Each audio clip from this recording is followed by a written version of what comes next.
शांति। आज 1 अप्रैल 2024 के साकार महावाक्य। मीठे बाप दादा बोले, मीठे बच्चे, तुम्हारा यह जीवन देवताओं से भी उत्तम है, क्योंकि तुम अभी रचयिता और रचना को यथार्थ जानकर आस्तिक बने हो। आज का प्रश्न है, संगम युगी ईश्वरीय परिवार की विशेषता क्या है, जो सारे कल्प में नहीं होगी।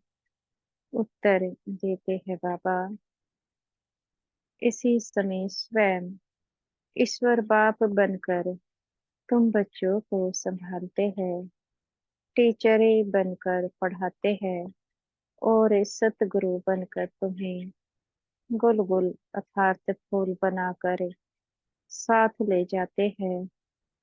सतयुग में दैवी परिवार होगा, लेकिन ऐसा ईश्वरीय परिवार नहीं हो सकता। तुम बच्चे अभी बेहद के सन्यासी भी हो, राजयोगी भी हो, राजाई के लिए पढ़ रहे हो। ओम शांति। यह स्कूल व पाठशाला है। किसकी पाठशाला है? आत्माओं की पाठशाला है। यह तो जरूर है। आत्मा शरीर बिगर कुछ सुन नहीं सकती। जब कहा जाता है आत्माओं की पाठशाला, तो समझना चाहिए आत्मा शरीर बिगर तो समझ नहीं सकती। फिर कहना पड़ता है जीवात्मा। अभी जीव आत्माओं की पाठशाला तो सभी है, इसलिए कहा जाता है यह है आत्माओं की पाठशाला। और परमपिता परमात्मा आकर पढ़ाते हैं। वह है जिस्मानी पढ़ाई, यह है रूहानी पढ़ाई। जो बेहद का बाप पढ़ाते हैं, तो यह हो गई गॉड फादर की यूनिवर्सिटी। भगवान वाच है ना, यह भक्ति मार्ग नहीं है, यह पढ़ाई है। स्कूल में पढ़ाई होती है, भक्ति मंदिर ठिकानों आदि में होती है। इसमें कौन पढ़ाते हैं? भगवान वाच। और कोई भी पाठशाला में भगवान वाच होता ही नहीं है। सिर्फ यह एक ही जगह है जहाँ भगवान वाच है। ऊंचे ते ऊंचे भगवान को ही ज्ञान सागर कहा जाता है। वही ज्ञान दे सकते हैं, बाकी सब है भक्ति। बाबा कहते हैं भक्ति के लिए बाप ने समझाया है कि उससे कोई सदगति नहीं होती। सर्व का सदगति दाता एक परमात्मा है। वह आकर राजयोग सिखलाते हैं।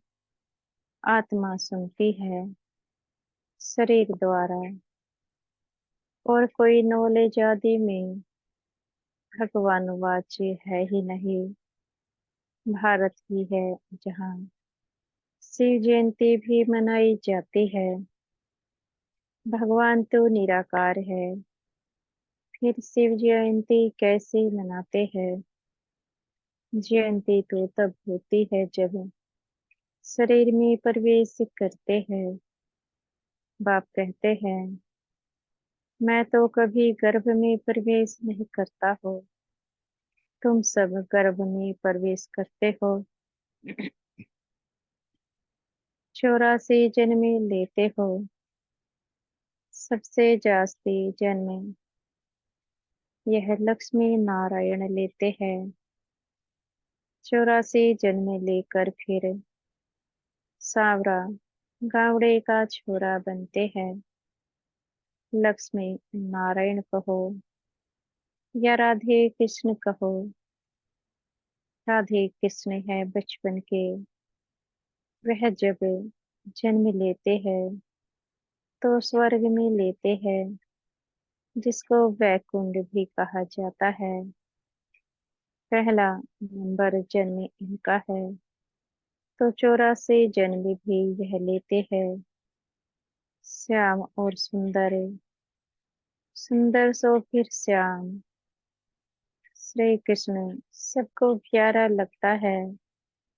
श्री कृष्ण का जन्म तो होता ही है नई दुनिया में, फिर पुनर्जन्म लेते लेते आकर पुरानी दुनिया में पहुंचते हैं, तो श्याम बन जाते हैं। यह खेल ही ऐसा है। भारत पहले सतो प्रधान सुंदर था, अब काला हो गया है। बाप कहते हैं, इतनी सब आत्माएं मेरे बच्चे हैं, अभी सब काम चिता पर बैठकर जलकर काले हो गए हैं। मैं आकर सबको वापिस ले जाता हूँ। यह सृष्टि का चक्र ही ऐसा है। फूलों का बगीचा वह फिर कांटों का जंगल बन जाता है। बाप समझाते हैं, तुम बच्चे कितने सुंदर विश्व के मालिक थे, अब फिर बन रहे हो। यह लक्ष्मी नारायण विश्व के मालिक थे। यह 84 जन्म भोग फिर ऐसे बन रहे हैं, अर्थात उन्हों की आत्मा अब बढ़ रही है। बाबा कहते हैं, तुम जानते हो सतयुग में अपार सुख है, जो कभी बाप को याद करने की दरकार भी नहीं रहती है। गायन है, तुक में सिमरन सब करे, इसका सिमरन बाप का। इतनी सबका सिमरन नहीं करना है, भक्ति में कितना सिमरन करते हैं, जानते कुछ भी नहीं। श्री कृष्ण कब आया, वह कौन है, कुछ भी जानते नहीं। श्री कृष्ण और श्री नारायण के भेद को भी नहीं जानते हैं। शिव बाबा है ऊंचते ऊंचे, फिर उनके नीचे ब्रह्मा विष्णु शंकर, उनको फिर देवता कहा जाता है। लोग तो सभी को भगवान कहते रहते हैं, सर्वव्यापी कह देते हैं। बाप कहते हैं, सर्वव्यापी तो माया पांच विकार है, जो एक एक के अंदर है। सतयुग में कोई विकार होता नहीं, मुक्ति धाम में भी आत्मा ही पवित्र रहती है, अपवित्रता की कोई बात नहीं। तो यह रचयिता बाप ही आकर अपना परिचय देते हैं, आदि मध्य अंत का राज समझाते हैं, जिससे तुम आस्तिक बनते हो। तुम एक ही बार आस्तिक बनते हो, तुम्हारा यह जीवन देवताओं से भी उत्तम है, गाया भी जाता है। मनुष्य जीवन दुर्लभ है, और जब पुरुषोत्तम संगम युग ही होता है, तो हीरे जैसा जीवन बनता है। लक्ष्मी नारायण को हीरे जैसा नहीं कहेंगे, तुम्हारा हीरे जैसा जन्म है। तुम हो ईश्वरीय संतान, यह है दैवी संतान। यह तुम कहते हो, हम ईश्वरीय संतान हैं, ईश्वर हमारा बाप है, वह हमको पढ़ाते हैं, क्योंकि ज्ञान का सागर है ना। राजयोग सिखलाते हैं, यह ज्ञान एक ही बार पुरुषोत्तम संगम युग पर मिलता है। यह है उत्तम ते उत्तम पुरुष बनने का युग, जिसको दुनिया नहीं जानते। सब कुंभकर्ण की अज्ञान नींद में सोए पड़े हैं। सबका विनाश सामने खड़ा है। इसलिए अब कोई से भी बच्चों को संबंध नहीं रखना है। कहते हैं अंतकाल जो स्त्री सिमरे, अंत समय में शिव बाबा को सिमरेंगे तो नारायण योनि में आएंगे। यह सीढ़ी बहुत अच्छी है, लिखा हुआ है।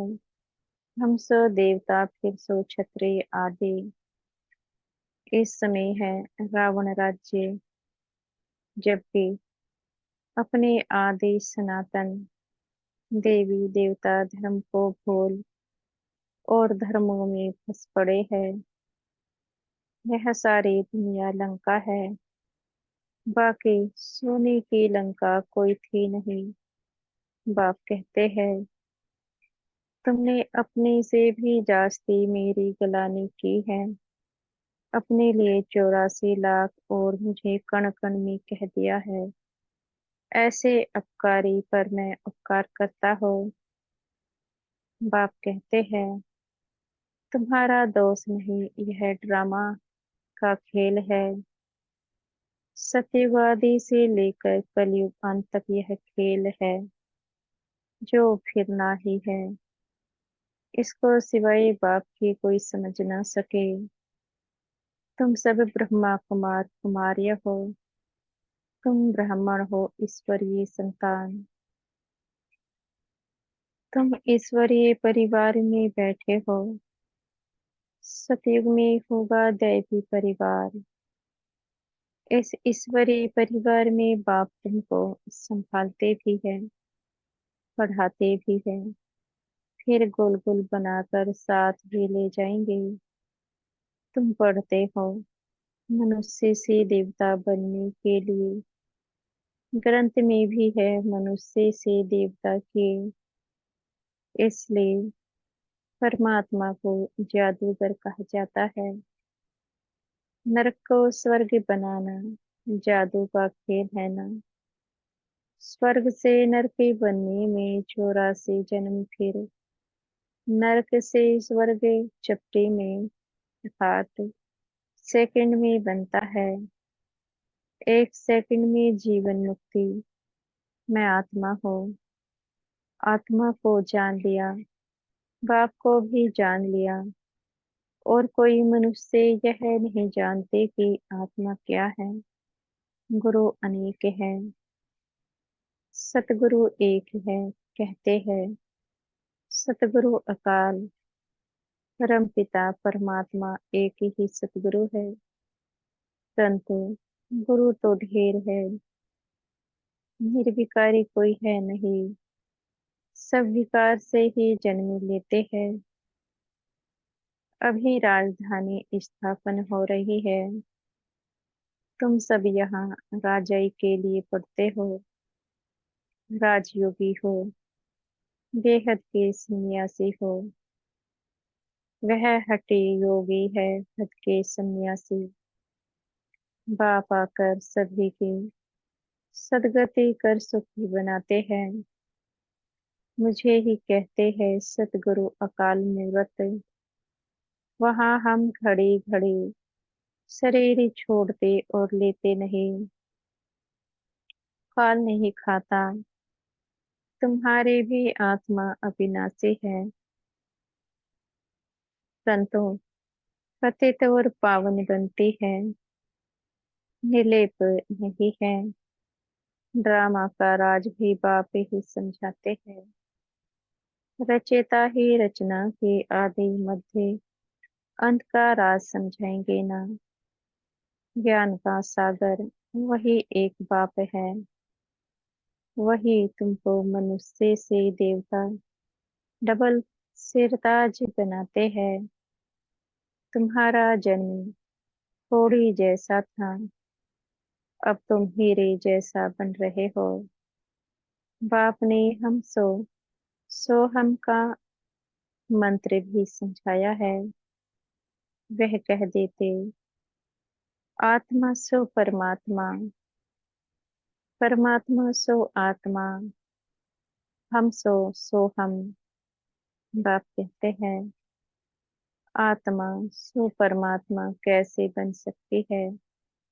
बाप तुमको समझाते हैं, हम आत्मा इस समय तो ब्राह्मण है, फिर हम आत्मा ब्राह्मण सो देवता बनेंगे, फिर सो क्षत्रिय बनेंगे, फिर शूद्र सो ब्राह्मण। सबसे ऊंचा तुम्हारा जन्म है। यह है ईश्वरीय घर। तुम किसके पास बैठे हो? माता पिता के पास। सब भाई बहन हैं। बाप आत्माओं को शिक्षा देते हैं, तुम सब हमारे बच्चे हो, वर्षे के हकदार हो। इसलिए परमात्मा बाप से हर एक वर्षा ले सकते हैं। बूढ़े छोटे बड़े सबको हक है बाप से वर्षा लेने का। तो बच्चों को भी यही समझाओ, अपने को आत्मा समझो और बाप को याद करो, तो पाप कट जाएंगे। भक्ति मार्ग वाले इन बातों को कुछ भी समझेंगे नहीं। अच्छा, मीठे मीठे सिके लदे बच्चों प्रति माता पिता बाप दादा का याद प्यार और गुड मॉर्निंग। रूहानी माता पिता के रूहानी बच्चों को नमस्ते। हम बच्चों के भी मीठे प्यारे बाप दादा को याद प्यार गुड मॉर्निंग और नमस्ते। रात्रि क्लास। बच्चे बाप को पहचानते भी है, समझते भी है कि बाप पढ़ा रहे हैं, उनसे बेहद का वर्षा मिलना है। परंतु मुश्किलात यह है जो माया भुला देती है, कोई ना कोई विघ्न डाल देती है, जिससे बच्चे डर जाए। उसमें भी पहले नंबर में विकार में गिरते हैं। आंखें धोखा देती है। आंखें कोई निकालने की बात नहीं। बाप ज्ञान का नेत्र देते हैं। ज्ञान और अज्ञान की लड़ाई चलती है। ज्ञान है बाप, अज्ञान है माया। इनकी लड़ाई बहुत तीखी है। गिरते हैं तो समझ में नहीं आता, फिर समझते हैं मैं गिरा हुआ हूँ, मैंने अपना बहुत कल्याण किया है। माया ने एक बार हराया तो फिर चढ़ना मुश्किल हो जाता है। बहुत बच्चे कहते हैं हम ध्यान में जाते, परंतु उसमें भी माया प्रवेश हो जाती है, पता भी नहीं पड़ता है। माया चोरी कराएगी, झूठ बुलवाएगी। माया क्या नहीं कराती है, बात मत पूछो। गंदा बना देती है। गोल गोल बनते बनते फिर छी छी बन जाते हैं। माया ऐसी जबरदस्त है जो घड़ी घड़ी गिरा देती है। बच्चे कहते हैं बाबा, हम घड़ी घड़ी भूल जाते हैं, तदबीर कराने वाला तो एक ही बाप है, परंतु किसकी तकदीर में नहीं है तो तदबीर भी करा नहीं सकते। इसमें कोई के पास खातरी भी नहीं हो सकती। ना एक्स्ट्रा पढ़ाते हैं, उस पढ़ाई में तो एक्स्ट्रा पढ़ने लिए टीचर को बुलाते हैं। यह तो तकदीर बनाने लिए सभी को एक रस पढ़ाते हैं। एक एक को अलग कहाँ तक पढ़ाएंगे, कितने ढेर बच्चे हैं। उस पढ़ाई में कोई बड़े आदमी के बच्चे होते हैं, अधिक खर्च कर सकते हैं। तो उनको एक्स्ट्रा भी पढ़ाते हैं। टीचर जानते हैं कि यह डल है, इसलिए पढ़ाकर उनको स्कॉलरशिप लायक बनाते हैं। यह बाप ऐसे नहीं करते हैं। यह तो सभी को एक रस पढ़ाते हैं। वह हुआ टीचर का एक्स्ट्रा पुरुषार्थ कराना। यह तो एक्स्ट्रा पुरुषार्थ इसको अलग कराते नहीं है। एक्स्ट्रा पुरुषार्थ माना है टीचर कुछ कृपया करते हैं। टीचर कुछ कृपा करते हैं। भले ऐसे पैसे लेते हैं, खास टाइम दे पढ़ाते हैं, जिससे वह जास्ती पढ़कर होशियार होते हैं। यहाँ तो जास्ती कुछ पढ़ने की बात ही नहीं। इनको तो इनकी तो बात ही एक है। एक ही महामंत्र देते हैं, मन मना भव का। याद से क्या होता है, यह तो तुम बच्चे समझते हो। बाप ही पतित पावन है, जानते हो। उनको याद करने से ही हम पावन बनेंगे। अच्छा, गुड नाइट। धारणा के लिए मुख्य सार। पहला पॉइंट है, सारी दुनिया अब कब्र दाखिल होनी है। विनाश सामने है, इसलिए कोई से भी संबंध नहीं रखना है। अंतकाल में एक बाप ही याद रहे। दूसरा पॉइंट है, श्याम से सुंदर, पतित से पावन बनने का यह पुरुषोत्तम संगम युग है। यही समय है उत्तम पुरुष बनने का। सदा इसे स्मृति में रहे। स्वयं को कौड़ी से हीरे जैसा बनाना है। आज का वरदान है। हमारे सतगुरु जी हमें आज का वरदान दे रहे हैं। ज्ञान धन द्वारा प्रकृति के सब साधन प्राप्त करने वाले पद्मा पदमपति भव। ज्ञान धन द्वारा प्रकृति के सब साधन प्राप्त करने वाले पद्मा पदम पते भव। ज्ञान धन स्थूल धन की प्राप्ति सत्य कराता है। जहाँ ज्ञान धन है, वहाँ प्रकृति स्वतः दासी बन जाती है। ज्ञान धन से प्रकृति के सब साधन स्वतः प्राप्ति हो जाते हैं। इसलिए ज्ञान धन सब धन का राजा है। जहाँ राजा है, वहाँ सर्व पदार्थ स्वतः प्राप्ति होते हैं। यह ज्ञान धन ही पद्मा पदमपति बनाने वाला है। परमार्थ है और व्यवहार को स्वतः सिद्ध करता है। ज्ञान धन में इतनी शक्ति है जो अनेक जन्मों के लिए राजाओं का राजा बना देती है। आज का स्लोगन है, कल्प कल्प का विजयी हो। यह रूहानी नशा इमर्ज हो तो माया जीत बन जाएंगे। कल्प कल्प का विजयी हो। यह रूहानी नशा इमर्ज हो तो माया जीत बन जाएंगे। अच्छा, ओम शांति। शुक्रिया हमारे मीठे प्यारे बाप दादा जी का, मीठे टीचर जी व मीठे सतगुरु जी का आपका बेहद का शुक्रिया। ओम शांति।